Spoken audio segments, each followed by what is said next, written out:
Assalamualaikum, kembali lagi pada nasihat yang menyadarkan. Kali ini tentang tujuan hidup manusia. Karena kita harus memiliki tujuan, mau kemana dan seperti apa.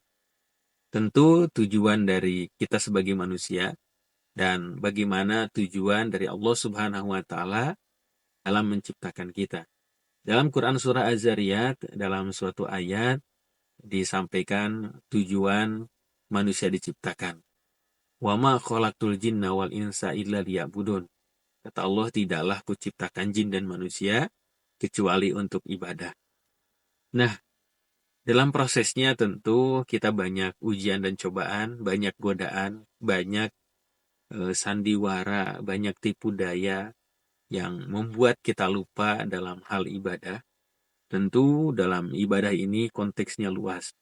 Baik ibadah yang mungkin langsung dengan Allah Subhanahu wa Ta'ala ataupun ibadah yang kita berbuat baik kepada sesama kita. Maka banyak juga kita coba lihat, salah satu yang sering kita lupakan ibadah kepada Allah adalah yaitu banyak orang yang meninggalkan sholat. Banyak orang yang sengaja mungkin meninggalkan sholat atau karena malas atau karena memang tidak memaksakan diri untuk melaksanakan sholat kepada Allah Subhanahu wa Ta'ala. Dengan banyak alasan yang tadi disebutkan, entah malas, entah ngerasa sibuk, entah ya tidak menyempatkan. Nah, inilah yang menjadi perhatian bagi kita. Kenapa kita melalaikan, kenapa kita belum tersadarkan juga. Padahal kita ketahui bahwa kita diciptakan oleh Allah Subhanahu wa Ta'ala untuk ibadah kepada Allah Subhanahu wa Ta'ala, untuk mengabdi kepada Allah Subhanahu wa Ta'ala, agar bisa kembali dalam keadaan yang baik dan diberikan tempat terbaik di akhirat kelak.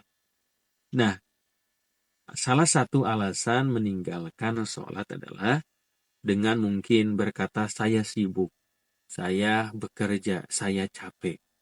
Nah, sebenarnya Allah Subhanahu wa Ta'ala dalam uh, kitab Nashaiul Ibad itu menghujah.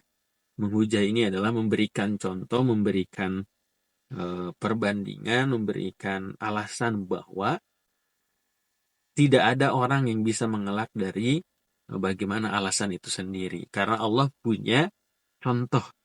Nah, bagi orang yang sibuk, Allah memberikan contoh di hari kiamat kepada Nabi Yusuf alaihissalam.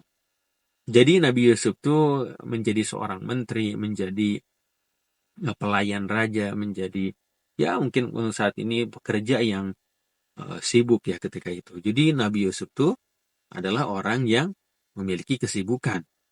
Nah, dan bahkan kesibukannya lebih luar biasa daripada kita. Tapi Nabi Yusuf menjadi orang yang soleh, menjadi orang yang taat kepada Allah, dan tidak bagaimana melanggar dari aturan Allah Subhanahu wa Ta'ala. Tetap melaksanakan ibadah kepada Allah Subhanahu wa Ta'ala. Ya. Karena Nabi Yusuf adalah orang yang sibuk. Jadi, tuh lihat Yusuf. Yusuf adalah orang yang sibuk tapi tetap melaksanakan sholat. Jadi, bagi kita tidak ada alasan. Lalu misalkan ada yang sibuk ya mencari nafkah berjualan atau ya memang bisa dikatakan dia orang kaya.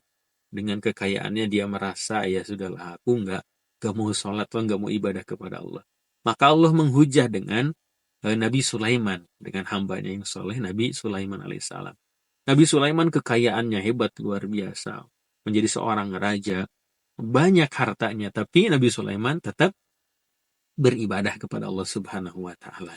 Nah, masa kita gitu ya, enggak kayak Ahmad juga gitu. Maka ya harusnya malu dong dengan ada hujah bahwa Nabi Sulaiman orang yang soleh tetap melaksanakan ibadah kepada Allah. Lalu ada juga orang yang sakit ya, orang yang sakit dihujah dengan Nabi Ayub alaihissalam dengan kesabarannya tetap melaksanakan ibadah kepada Allah Subhanahu wa Ta'ala. Orang misalkan yang miskin, nah ada juga Allah menghujah dengan Nabi Isa alaihissalam. Nabi Isa tidak punya rumah, tidak punya pekerjaan, tidak punya pasangan dan seterusnya. Ya, tapi tetap ibadah kepada Allah Subhanahu wa Ta'ala. Maka ini harusnya menyadarkan bagi kita tidak ada alasan untuk ibadah kepada Allah, harus tetap melaksanakan, apalagi sholat yang menjadi kewajiban bagi kita sebagai seorang muslim. Maka hidup berapa lama pun jikalau tidak ibadah, tidak sholat, maka sungguh rugi. Kan ada syairnya ya. Apa namanya syairnya itu? Sepohon kayu daunnya rimbun, lebat bunganya, lebat buahnya, walaupun hidup 1000 tahun, bila tak sembahyang apa gunanya, walaupun hidup 1000 tahun, bila tak sembahyang apa gunanya, gitu kan? Nah, jadi walaupun 1000 tahun apa gunanya? Atau sangat disayangkan, gitu kan ya? Sayang, sungguh sayang, cantik-cantik tak sembahyang. Sayang, sungguh sayang, ganteng-ganteng tak sembahyang. Nabi Yusuf ganteng, dia bersembahyang. Nabi Yusuf ganteng, dia bersembahyang. Gitu kan ya, kurang lebih syair seperti itu. Ada yang ya orang yang cantik tuh Nabi Siti Fatimah cantik, dia bersembahyang. Ada orang kaya, Nabi Sulaiman kaya, dia tetap bersembahyang. Atau tadi walaupun hidup 1000 tahun, ya tidak ada gunanya kalau kita tidak ibadah kepada Allah Subhanahu wa taala. Mudah-mudahan ini menjadikan inspirasi dan menyadarkan, mengetuk hati kita untuk tidak meninggalkan ibadah kepada Allah, terutama ibadah sholat, yang mungkin kita lihat banyak orang yang hari ini begitu uh, membiarkan orangnya itu dengan kesibukannya dan gak mau melaksanakan sholat. Mudah-mudahan kita menjadi orang yang ahli dalam melaksanakan sholat kepada Allah Subhanahu wa taala. Amin ya Allah ya Rabbal alamin. Oh iya, kami punya program safari dakwah bagi Anda yang memiliki masjid, majlis taklim, sekolah, dan lain sebagainya, berkesempatan untuk mengadakan kegiatan parenting, kajian Islam, seminar, dan lain sebagainya. Dan juga kami memiliki produk buku-buku terbaik seputar parenting Islami dan juga kelas online tiap bulannya. Ayo Bunda segera dapatkan, hubungi admin.